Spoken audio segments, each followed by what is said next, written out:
다 같이 사도신경으로 신앙 고백하도록 하겠습니다. 전능하사 천지를 만드신 하나님 아버지를 내가 믿사오며 그 외아들 우리 주 예수 그리스도를 믿사오니 이는 성령으로 잉태하사 동정녀 마리아에게 나시고 본디오 빌라도에게 고난을 받으사 십자가에 못 박혀 죽으시고 장사한 지 사흘 만에 죽은 자 가운데서 다시 살아나시며 하늘에 오르사 전능하신 하나님 우편에 앉아 계시다가 저리로서 산자와 죽은 자를 심판하러 오시리라. 성령을 믿사오며 거룩한 공예와 성도가 서로 교통하는 것과 죄를 사하여 주시는 것과 몸이 다시 사는 것과 영원히 사는 것을 믿사옵나이다. 아멘.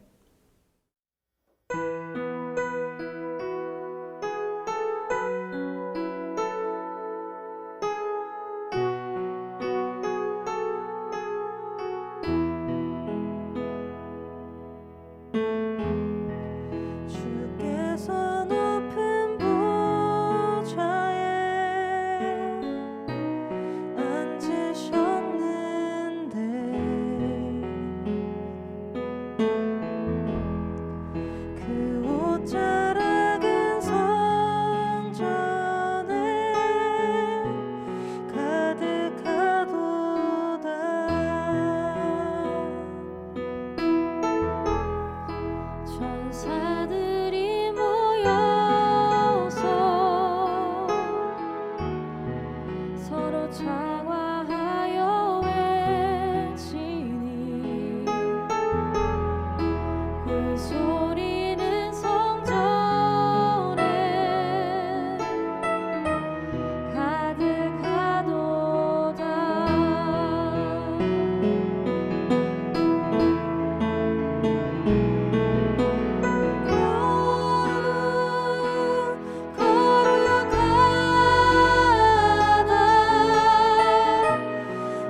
벨사살 왕이 그의 귀족 1000명을 위하여 큰 잔치를 베풀고 그 1000명 앞에서 술을 마시니라.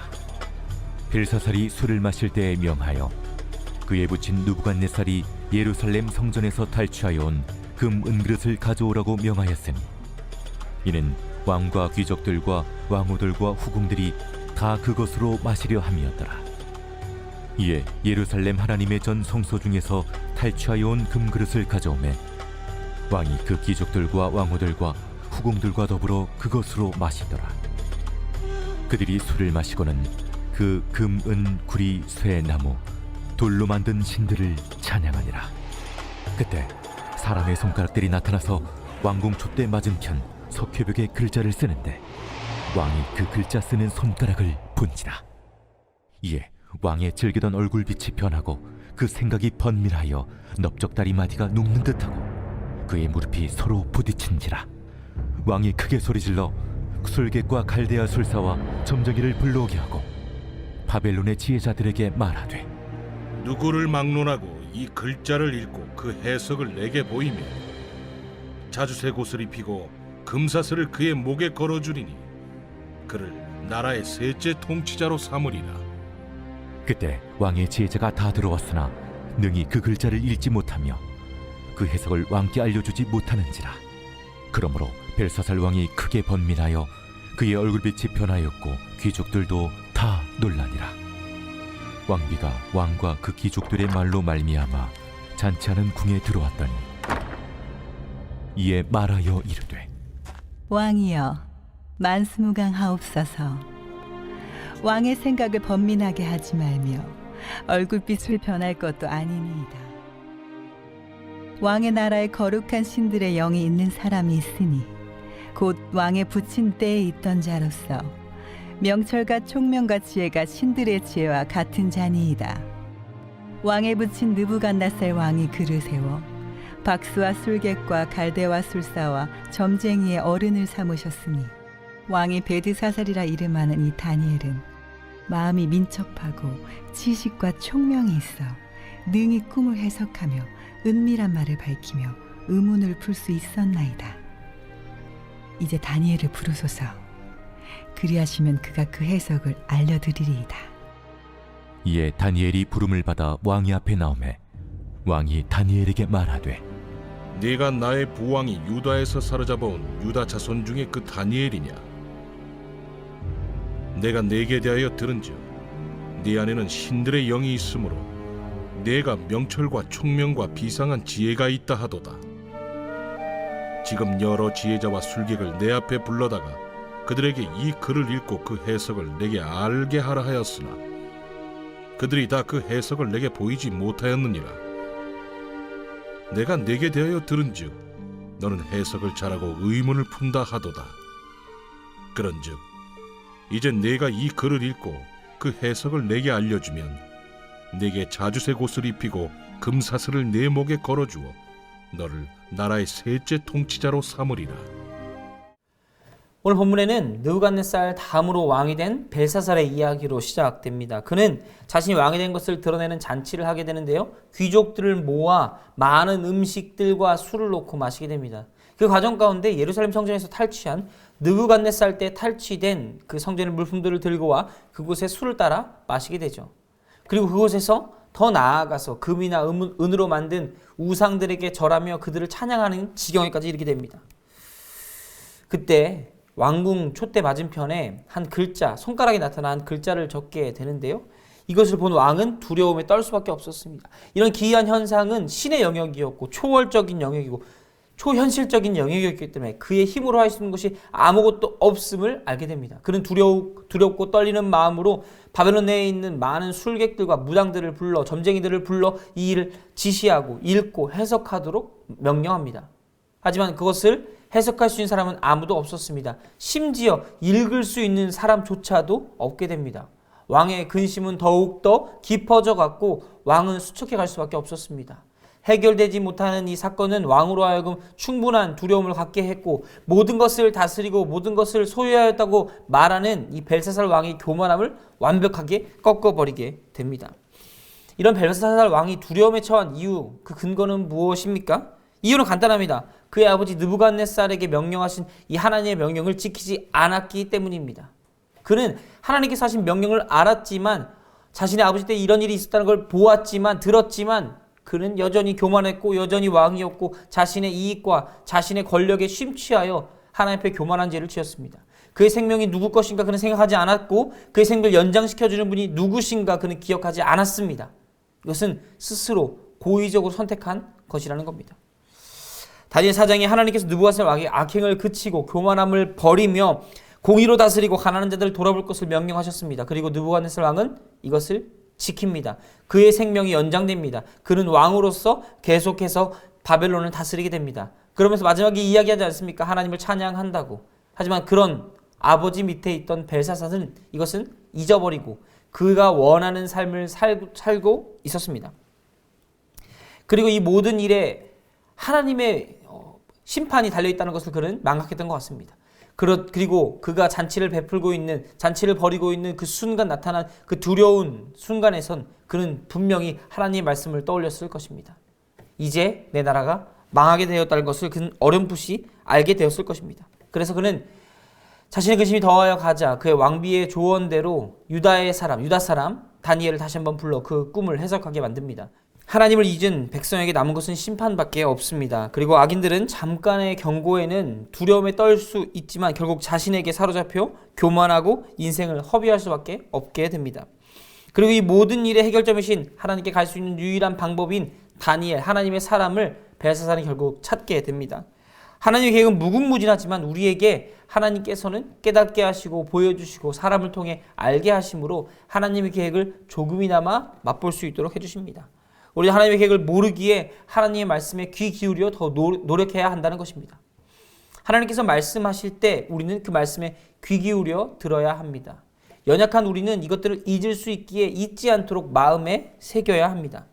하나님의 말씀에 민감하지 않고 하나님을 잊고 살게 된다면 벨사살과 같은 악인은 결국 우리도 될 수 있다는 것을 우리는 잊어서는 안 됩니다.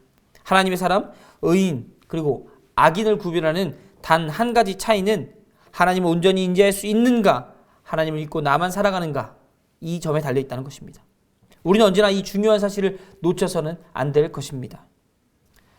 사랑하는 성도 여러분, 우리는 연약합니다. 그리고 이것을 인정해야 하나님을 온전히 인지할 수 있게 됩니다. 내 삶이 넉넉하다고 판단되고 살만하다고 판단되는 그 순간 우리는 하나님을 잊고 모든 것을 누릴 수 있다는 착각과 교만에 빠져 살 수밖에 없게 됩니다. 우리는 그런 존재들입니다. 그렇게 우리는 연약함을 들고 하나님 앞에 나아가 우리 연약함을 고하고 하나님의 강함을 경험해야 하는 것입니다. 악인은 하나님의 약속을 잊습니다. 그러나 의인은 하나님의 말씀을 마음 깊이 상고하고 그 마음에 새기는 자들입니다.